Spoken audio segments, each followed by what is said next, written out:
Hi friends, welcome back to my YouTube channel. ನಾನು ನಿಮ್ಮ ಶುಶ್ ಮಾತಾಡ್ತಾ ಇರೋದು. ಇವತ್ತು ನಾನು ಮಸಾಲ ಅಕ್ಕಿ ರೊಟ್ಟಿ ಮತ್ತು ಟೊಮೆಟೊ ಚಟ್ನಿ ಮಾಡಿದ್ದೆ. ಹೇಗೆ ಅಂತ ನೋಡೋಣ ಬನ್ನಿ. ಮೊದಲಿಗೆ ಟೊಮೆಟೊ ಚಟ್ನಿ ಹೇಗೆ ಮಾಡೋದು ಅಂತ ನೋಡೋಣ. ಒಂದು ಪ್ಯಾನಲ್ಲಿ 2 ಸ್ಪೂನ್ ಆಯಿಲನ್ನು ಹಾಕಿ ಅದಕ್ಕೆ 1 ಬಟ್ಟಲು ಶೇಂಗಾ ಮತ್ತು 2 ಟೇಬಲ್ ಸ್ಪೂನು ಕಡಲೆಬೇಳೆ ಮತ್ತು ಉದ್ದಿನಬೇಳೆ ಹಾಕಿ ಮೊದಲಿಗೆ ಫ್ರೈ ಮಾಡ್ಕೋಬೇಕು. ಸ್ವಲ್ಪ ಲೈಟ್ ಬ್ರೌನ್ ಕಲರ್ ಬರಬೇಕು.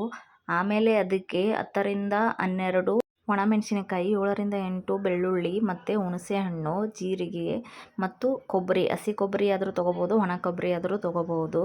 ಹಾಗೆ ಇದನ್ನೆಲ್ಲ ಫ್ರೈ ಮಾಡಿ ಸೈಡ್ಗೆ ಇಟ್ಕೊಂಡು ನೆಕ್ಸ್ಟ್ ಇಲ್ಲಿ ಟೊಮೆಟೊವನ್ನು ನಾನು 2 ಟೊಮೆಟೊ ತೊಗೊಂಡಿದ್ದೀನಿ. ಚೆನ್ನಾಗಿ ಸ್ಲೈಸ್ ಮಾಡಿ ಅದನ್ನು ಚೆನ್ನಾಗಿ ಫ್ರೈ ಮಾಡ್ತಾ ಇದ್ದೀನಿ. ಸ್ವಲ್ಪ ಮೆತ್ತಗೆ ಆಗೋವರೆಗೂ ಫ್ರೈ ಮಾಡ್ಕೊಳ್ಳಿ. ಆಮೇಲೆ 5 ನಿಮಿಷ ಬಿಟ್ಟು ತಣ್ಣಗಾದ ಮೇಲೆ ಅದನ್ನು ಮಿಕ್ಸಿ ಜಾರಲ್ಲಿ ಹಾಕಿ ರುಚಿಗೆ ತಕ್ಕಷ್ಟು ಉಪ್ಪನ್ನು ಹಾಕಿ ಗ್ರೈಂಡ್ ಮಾಡ್ಕೊಂಡಿದ್ದೀನಿ. ಆಮೇಲೆ ಅದೇ ಪ್ಯಾನಲ್ಲಿ ಆಯಿಲು, ಜೀರಿಗೆ, ಸಾಸಿವೆ ಮತ್ತು ಕರಿಬೇವು ಹಾಕಿ ಒಗ್ಗರಣೆ ಕೊಡಿ. ಈ ಟೊಮೆಟೊ ಚಟ್ನಿ ನೋಡಲು ಎಷ್ಟು ಚೆನ್ನಾಗಿ ಕಾಣ್ತಾ ಇದೆಯೋ ಅಷ್ಟು ತಿನ್ನಲು ಅಷ್ಟೇ ಚೆನ್ನಾಗಿರುತ್ತೆ.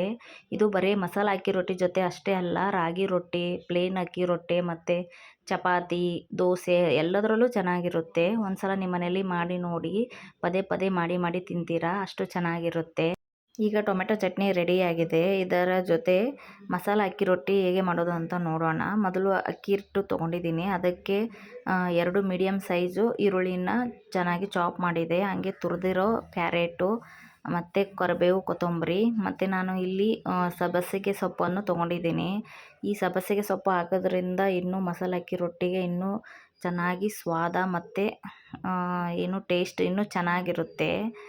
ಇದಕ್ಕೆ ನಾನು ಬಿಸಿ ನೀರನ್ನೇ ಬಳಸಿದ್ದೀನಿ. ಏಕೆಂದರೆ ಇದು ಸಬ್ಬಸಿಗೆ ಸೊಪ್ಪೆ ಬಳಸಿರೋದ್ರಿಂದ ಸ್ವಲ್ಪ ಬಿಸಿ ನೀರು ಹಾಕಿದ್ರೇ ಚೆನ್ನಾಗಿ ಬೈಂಡ್ ಆಗುತ್ತೆ ಅಂತ ನಾನು ಬಿಸಿ ಬಳಸಿದ್ದೀನಿ. ಈಗ ಸಣ್ಣ ಸಣ್ಣ ಉಂಡೆಗಳನ್ನು ಮಾಡಿಕೊಂಡು ನಾನು ಇಲ್ಲಿ ಬಟರ್ ಪೇಪರ್ ತೊಗೊಂಡಿಲ್ಲ, ಆಯಿಲ್ ಪೇಪರ್ನ ಯೂಸ್ ಮಾಡ್ತಾಯಿದ್ದೀನಿ. ಬಟರ್ ಪೇಪರ್ ಇದ್ದರೆ ಬಟರ್ ಪೇಪರ್ ಯೂಸ್ ಮಾಡ್ಬೋದು. ಇದನ್ನು ಬೇಕಾದರೆ ನೀವು ತಟ್ಟಬಹುದು, ಇಲ್ಲಾಂದರೆ ಲಟ್ಟಿಸ್ಬೋದು.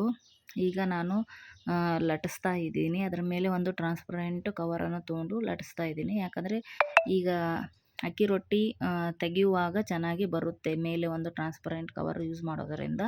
ಅದಕ್ಕೋಸ್ಕರ ನಾನು ಈ ಥರ ಕವರನ್ನು ಯೂಸ್ ಮಾಡಿದ್ದೀನಿ. ಈಗ ಅಕ್ಕಿ ರೊಟ್ಟಿಯನ್ನು ಪ್ಯಾನಲ್ಲಿ ಹಾಕಿ ಚೆನ್ನಾಗಿ 2 ಕಡೆ ಫ್ರೈ ಮಾಡಿದರೆ ಈಗ ಮಸಾಲ ಅಕ್ಕಿ ರೊಟ್ಟಿ ತಿನ್ನಲು ರೆಡಿ. ಇದರ ಜೊತೆ ಟೊಮೆಟೊ ಚಟ್ನಿ ಬೆಸ್ಟ್ ಕಾಂಬಿನೇಷನ್.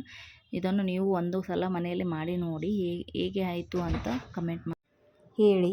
ಯಾರು ಸಬ್ಸ್ಕ್ರೈಬ್ ಮಾಡದೆ ವಿಡಿಯೋ ನೋಡ್ತಾ ಇದ್ದಾರೆ, ಪ್ಲೀಸ್ ಸಬ್ಸ್ಕ್ರೈಬ್ ಆಗಿ. ವಿಡಿಯೋ ಇಷ್ಟ ಆದಲ್ಲಿ ಲೈಕ್ ಮಾಡಿ, ಶೇರ್ ಮಾಡಿ.